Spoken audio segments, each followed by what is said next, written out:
and an outlook for the week ahead. Let's kick off this morning with Christoph Ruhl, Senior Research Scholar, Center on Global Energy Policy at Columbia University. Christoph, good morning. We saw last week, for the first week in a number, a month or more, that prices ended the week in a downward, lower than where they started. There was a sense overall that it was very much a glass half full week, some of the momentum coming out of the recovery. Yeah, good morning. Good morning to you and to everybody. It's the issue we have almost every week now for, I think, a few months at least, which is that prices continue to fluctuate in the area where they have been 65 plus minus. And then we wonder whether they go up or down half a dollar. I don't think it really is a big indication of change.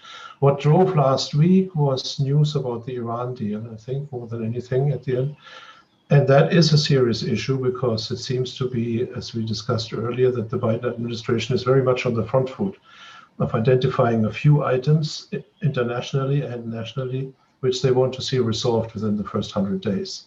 And it starts to look more and more as if on the Iranian side also the resistance to coming to a deal is crumbling, and with the combination of bad economic situation, bad COVID situation, and looming elections, the number of those in power who are willing to talk and to find a way out of the impasse currently is rising. And so that is an indication that there may be a deal ahead, and small wonder that has an impact on oil prices then. Maliha, welcome. Maliha Bengali, founder, MB Commodity Corner. Maliha, as Christoph referenced, we've kind of been in this range for a while now, although this is the first week, as noted, in a number that we've seen prices end the week lower. But ultimately, my question is, since we hit about 65 3 months ago in late February, and we've been up or down, has the momentum that we saw from the previous number of months gone out of this market? It was pretty much all boats rising regardless. Now we're kind of stuck looking for more tangible direction. You're absolutely right. The momentum has definitely changed. We look at things from a macro perspective and a micro perspective. I think the problem with the macro side is that the momentum has changed. The market is talking about tapering. The Fed has this massive monetary stimulation program. China has been slowing down, and the talk of any sort of liquidity withdrawal from the Fed can have massive consequences for the macro markets. This is something which you don't see from the oil market. Now, bottoms up, the Iran deal is an issue for us, but the amount of oil that comes to the market and also how much is already being absorbed by China offshore, I don't think it impacts it that much. The macro is more at play here because the inflation prospects, the liquidity withdrawal. We think that is the reason why the oil market has not been able to go much above $70 a barrel, in our opinion. In terms of, sorry, go ahead, Christoph. No, yeah, just so. I think we have to keep our eye on the ball, and the indications are still that 65 is sort of that kind of price where the system can pause before a supply response kicks in. And we have Iran, we have Libya, we have all these things, we have fluctuations in demand. But at the end of the day, the fundamental factor which will make a difference or not is the return of US shale. And I think at these prices, that's just a matter of time. So if the economy, that's where I agree with Malia, if the economy is not performing stellar, so for demand starting to absorb some of the spare capacity now, which we have in OPEC countries, then we will see downward pressure more often, not just in this week. On that point, Maliha, we did see last week the Baker Hughes rig count, which is some sort of yardstick for the recovery of U.S. production, go above 100 rigs now for the year to date, indicating the inevitable, one would think, that U.S. barrels are going to be coming back. Again, between Iran and the threat of shale and tapering, as you mentioned, all a bit of a momentum killer.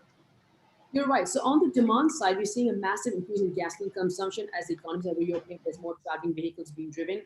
Jet fuel demand is still quite weak because we have lockdown restrictions. Overall, we're not saying that the market's going to rally. You are right. Above $70 of oil, you see a lot of supplies going to come back on stream. We also have OPEC supply plus oil coming back on the market as well. The only reason why this market can rally higher if we see a massive reopening of global economies, travel to Europe, travel to across the world. We don't see that happening in the next 3 months. So the market's in a bit of a very very flat, plateauing market. But I agree with Christoph that I think with more supply in the Iranian oil and the fact that we are right now, on my view, on the macro side, if the Fed starts tapering liquidity, you have all those momentum sort of leaning on the oil market. We've not been a fan of the oil market. Look at the copper market, the iron ore market. These are markets that have been exemplary strong, and they're still coming down. They're down about 10 to 20% because the macro tailwinds have now turned to headwinds. This is a very big issue. As the Fed starts its FOMC in June, the tapering talk is a very big issue, and liquidity is one of the main reasons we think has driven this market and all asset prices higher, and oil so as well. Despite the sort of somewhat bearish sentiment, Christoph, we saw at the end of last week the IHS Market Purchasing Managers Index rising to a record 68, above 68 from 63.5 in April. There's still a massive amount of positive outlook within the US economy. Yes, there is. And there is very little doubt that we will see inflation rates ticking up. Again, one has to sort of look through the fog and try to identify the right targets to look at. One important thing, in addition to what you mentioned of last week, was the US housing numbers.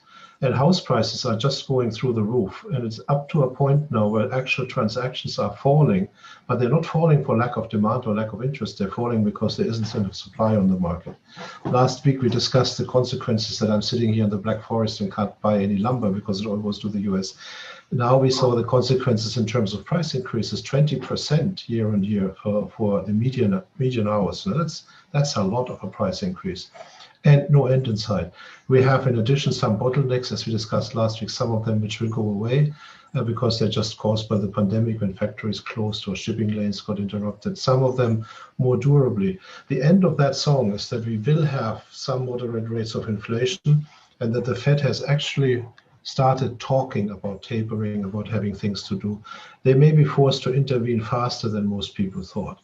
And the real crucial issue is whether we will get away with seeing inflation rate ticking up 3, 4, 5, 6%, and the Fed engineering fast enough an interest rate increase which is moderate enough to give the economy a soft landing. Or whether we see what many people, myself included, are fearful of, which is a Fed which is late because they're afraid of tapering, because they don't want to bring down the financial market. Financial markets running ahead of themselves, so you see the cracks there appearing as well. And then an interest rate increase, or talk of an interest rate increase, expectations which are on the high side, and then the markets coming down. So that is a more plausible scenario, I think.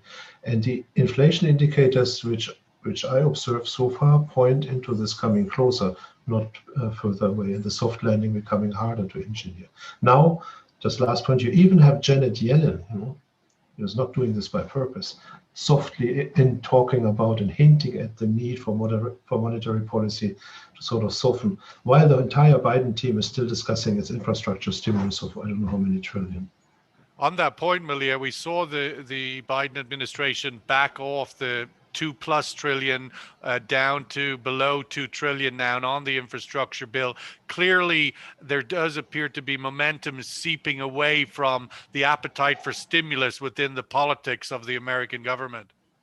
That's correct. So the market is very sort of bullish on infrastructure-related commodities like copper and steel and iron on that prospect. But there's something else a bit more on the macro side. I keep getting on the macro side because the macro is very important. The repo market, the nemesis of the equity market in the last 2 years, is showing signs of distress again. The Fed has put too much liquidity into the market.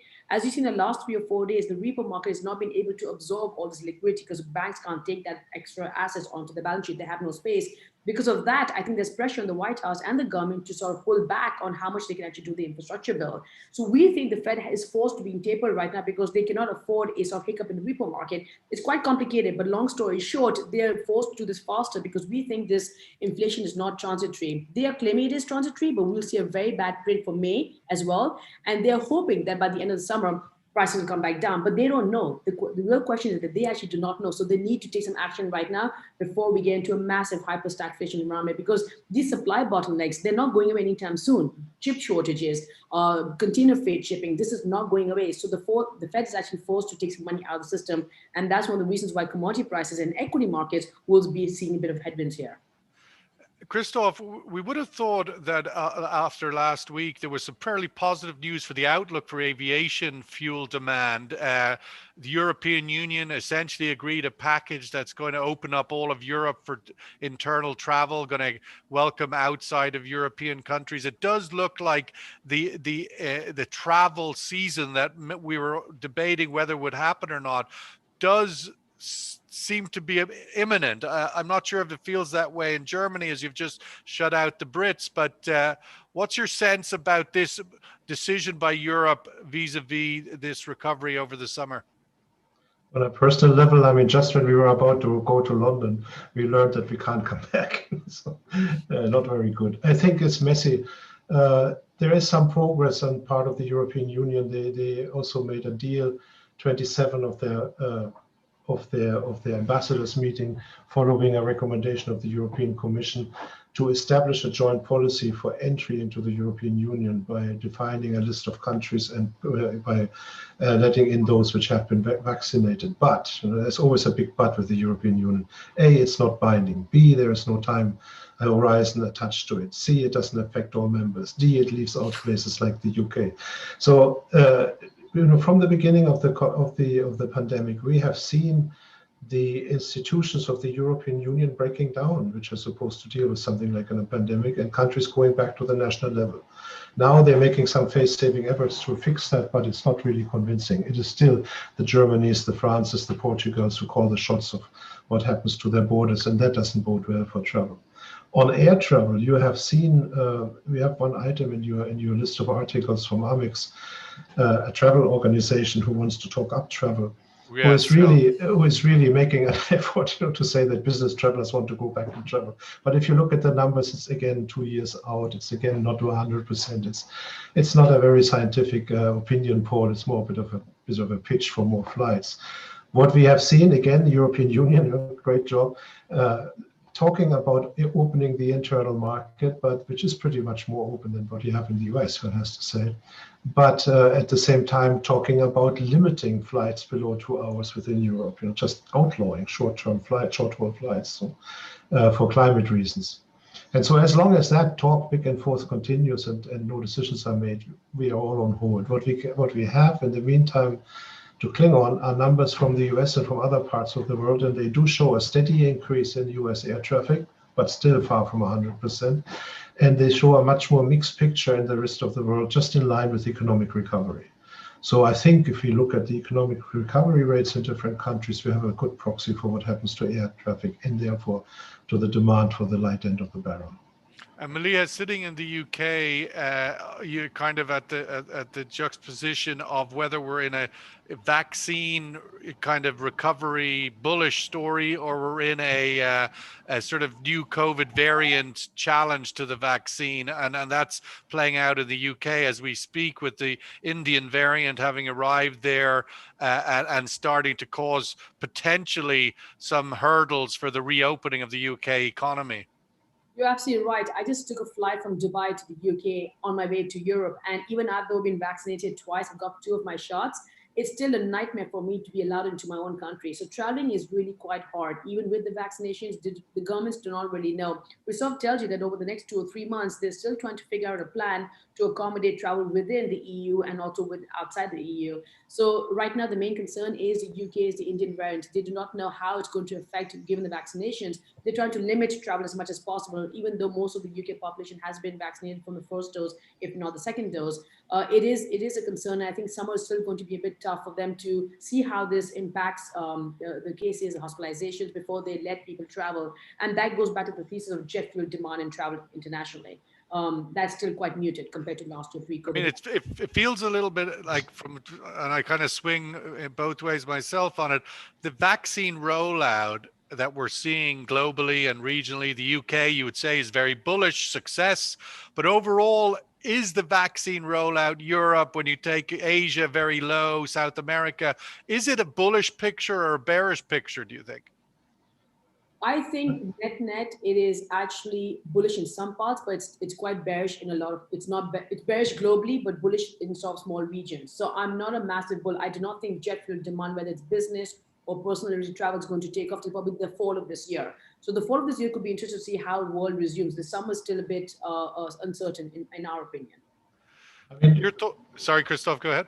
Yeah, on that topic, I think again important when you look at when you follow the numbers, and what we did learn is that the only thing which has brought a tangible improvement in infection rates and fatality rates, and especially also in hospital rates, was a widespread vaccination. So that is the thing most close to a silver bullet we have. But then the way it's handled and the way it's dealt with, of course, it's fascinating because it's true to form. You know, you go to India, you know, Modi sort of tries to outlaw the word Indian mutant or Indian Variant, yeah. variants. You have Erdogan, there is no COVID. You have Bolsonaro, you know, it's not a problem. You have the EU talking a lot but not able to decide. You have Johnson living by the roll of the dice, you know, sometimes getting lucky, sometimes not. You have the US, the switch, this pivot of 100% from one admin to the. It's just really reflects the kind of governance and governments and government people we have around the world, and that's one other reason to be less bullish. Looking to Asia, Christoph, also last week, we saw the Chinese government sort of officially reacting to the soaring commodity prices in iron ore, steel, coal, etc., sort of indicating that they were going to try and curb these cost increases. What are your thoughts on that intervention, and how could it play out in terms of the economic performance in China this year? Yeah, it's a bit of talking it down intervention at the moment. This is actually also a very important topic, which is a bit of a black box, because we spend a lot of time talking about inflation in the US. And we did spend a lot of time before COVID talking about credit expansion in the weak financial sector and financial pressures in China. That talk has more or less disappeared, even though the Chinese economy has not had this deep dive, this deep decline when COVID first emerged, and therefore doesn't have kind of the wings for this rise, which we will see in the US. So the inflationary pressures, if they were ever there, should still be there, and the financial vulnerabilities, if they were there, should still be there. And I think the fear of having these rise commodity prices leading to companies having troubles and starting to deleverage, or to probably even more accommodation policy and therefore inflationary pressures on the macro level in China, runs probably deeper than we realize or when we just glance at it from the outside. So we have the world economy driven by these huge mega engines, China and the US, which really account for almost half of it by now. And they are both sort of having hidden defects somewhere in their cylinders, which we, in the US case, observe quite closely when it starts stuttering. In the Chinese case, which are much more likely to suddenly lead to a stall or to a screeching noise out of the blue. Malia, on that point, in terms of the volatility that we saw in the oil markets last week, up to $70 on Tuesday, over and above 70, although not closing above 70, ending the week down towards 66. We saw a lot of volatility in other sectors. I mean, Bitcoin being some kind of a cuckoo in the coal mine in terms of the bullish optimism, all boats rising. Now, clearly that's not the case, but should we expect, do you think, a lot more volatility at the front end of the market as we come out of this COVID, this sort of disjointed COVID recovery? I think, yes, the markets right now, oil included, is at an inflection point. We're coming through a period of massive stimulus, both on US and China and central bank side. And China has been slowing down, as you said, since November last year. The credit numbers are going negative on the rate of change perspective. So that's sort of liquidity. When China sort of pulls back from stimulating, that's still a marginal negative because they've been pumping so much all of last year. So that is actually is taking the momentum out of asset classes. We have a lot of people who are very long every asset class, and the market's very volatile. You've seen the massive moves in cryptocurrencies. Bitcoin is down by 50%, Ethereum more so than that. That usually is synonymous with the cycle that's coming to an inflection point. We are, I think, at a point where the markets can pull back. A lot of people are quite agnostic about this sort of pullback, and they are sort of still market buyers. I think the market is quite nervous and unsettling right now because of the taper tantrum and the inflation and the liquidity argument. Once that is settled, if the Fed comes back and says, guess what, we are not going to be tapering, the market's going to go back to up to highs. So this But is they have said that repeatedly. I mean, ultimately, it's nearly a weekly statement now. Inflation is transitory. We're not doing anything. Keep drinking the punch. They are, but I think the asset market, the rates market, the bond markets, they will force the Fed's hand. The force is actually a reactive function. It's not a preemptive faction. The Fed has never been able to preempt what happens to markets. They always react. Look at back in 2007, there was nothing wrong with the housing crisis. A month later, you saw Lehman Brothers blow up. So I do not think the Fed really can call the shots. They're hoping. They always wait for the best outcome, and they hope they're on the right side of that trade. But the market's going to force the Fed's hand. We've seen that in the repo market, the bond yields market, and if you see sort of chaos, which our markets are suggesting, we might need to see some sort of action unless they are completely, in denial of the entire problem. So the markets are very volatile right now. We're seeing that, yes. Christoph, have we reached a tipping point in the sense that the era of free money, which is nearly 10 years with us, and this sort of on steroids free money of the last year, that any additional isn't going to necessarily raise all boats, at some point it becomes the negative return? Your thoughts on that? You see, people always, you ask analysts, there's always an inflection point, and there's always markets. So it is not helpful to look at it in this kind of start.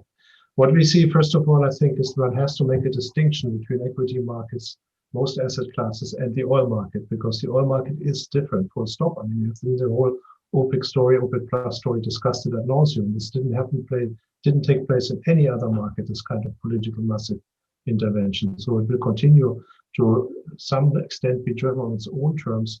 And I don't believe in an inflection point in oil markets. I think we have this 60 65 range, and I think we will see pressure downwards increasing as A, the demand outlook becomes less certain, and B, other private production such as shale comes back, plus Libya and Iran. To the rest of the markets and the question, yes, I think we are getting to the point where it becomes, but it's not going to be a one sudden new point in time. As long as the money is being printed, as long as the money flows, the hopes for temporary downturn in equity markets and so on will keep alive, and the wall of money is still there.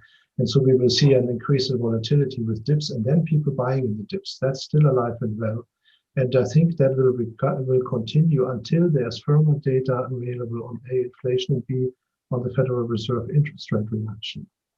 And then it is quite likely that we see some big adjustment if the Fed continues to repeat what I would think was a mistake over the last 10 years, is this strictly asymmetric policy. Always quick lowering interest rates if there's a cough on the financial sector, but always finding it very difficult and very hard to increase it to generate ammunition for the future when the going is good. Let's let the room have a view on this sort of theme we've been talking about before asking Christoph and Malia to give us their views on the week ahead.